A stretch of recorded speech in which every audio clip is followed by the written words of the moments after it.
All right, shalom, shalom. First and foremost, I want to give all the praise, honor, and glory to Yahweh, Bahashem Yahweh Shai, Bahashem Chakwadash. Double honors to the elders and apostles of Great Millstone, who rule well and teach well, being great examples to us younger brothers. Peace and blessings to all for elect. Lord willing, we be a part of that number. I'm the brother Quadar from the GMS brand Chicago, coming back with another video.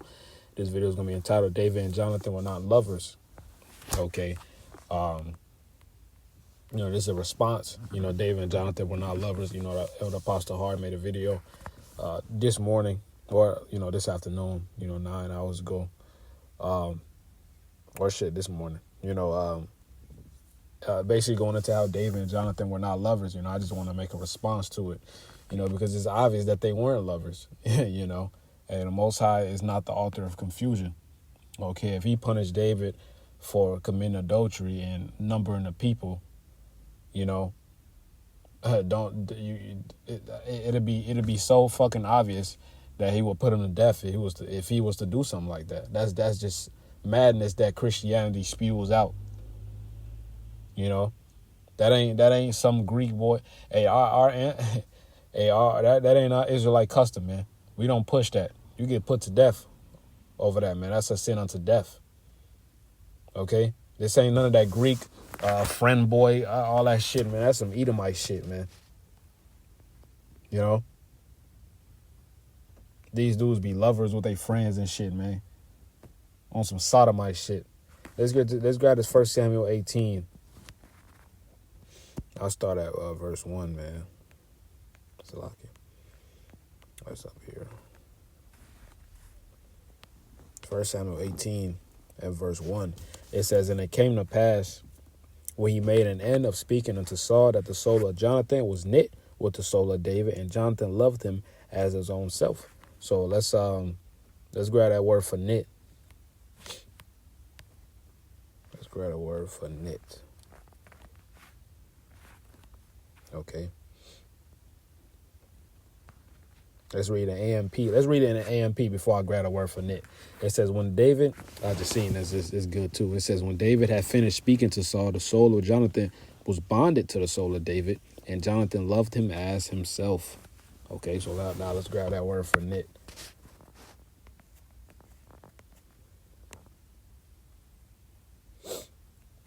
All right, goes to the Hebrew word quashar.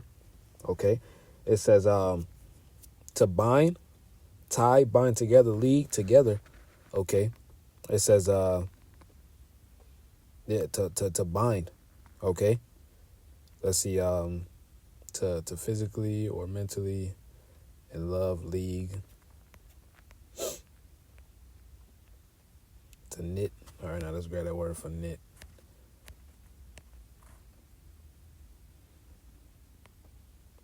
It says interlocking, unite, cause to unite, heal. All right, so that's basically the point. It mentions nothing about homosexuality. That shit is off. All right. Jonathan and David had a very close friendship.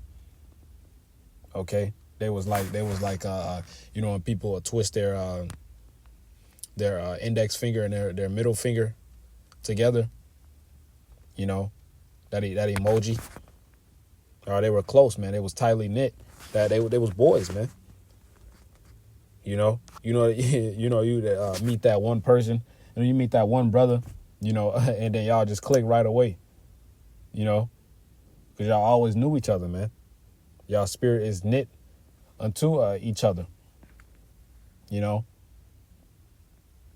That's a friend that you share more things with. Because you don't share everything with everybody. Okay. So let's read verse 2. It says, and Saul took him that day and would let him go no more home to his father's house. And Jonathan and David made a covenant because he loved him as his own soul. And Jonathan stripped himself of the robe that was upon him and gave it to David, and his garment, even to his sword, and to his bow, and to his girdle. All right, so Jonathan gave him his clothes. All right.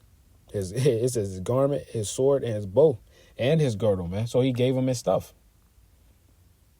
Christianity love to say he stripped himself in front of him. The scriptures don't say that. Okay. The scriptures don't fucking say that, man. Okay, and we're going to grab precepts to back that up. Okay, let me see if they have anything in the AMP.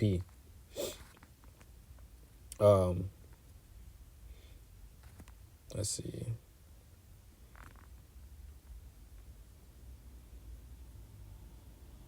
Let's read verse 2. Saul took David that day and did not let him return to his father's house. Then Jonathan made a covenant with David because he loved him as himself. Jonathan stripped himself of the outer robe that he was wearing, okay? Because they had an outer robe garment, and then they had clothes underneath as well.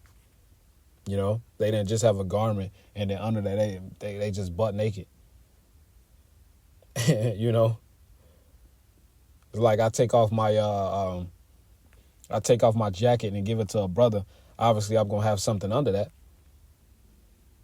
You know, just throwing that example out there, man. Because you got these Christians love to say that it was some Al-Azhar shit, man.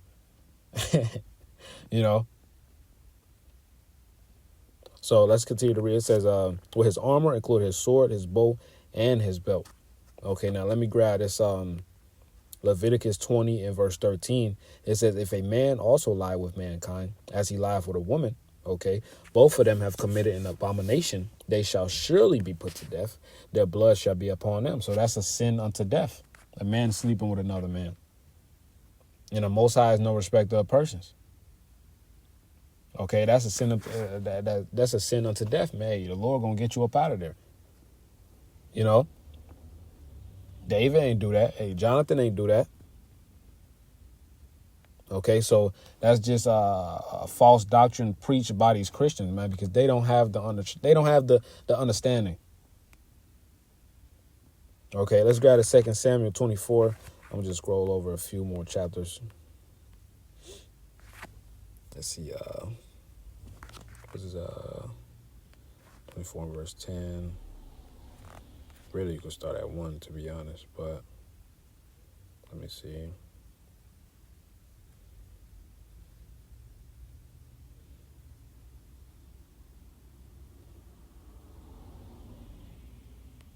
Let me see. It might be Salakia. It might be 2 Samuel 24 and verse 10. Yep, here you go. Yep, it's 2 Samuel 24, and I'm going to start at 1. I'm going to skip on down. As a matter of fact, I might read the whole thing. It says, and again, 2 Samuel 24 and verse 1, and again the anger of the Lord was kindled against Israel, and he moved David against them to say, go number Israel and Judah.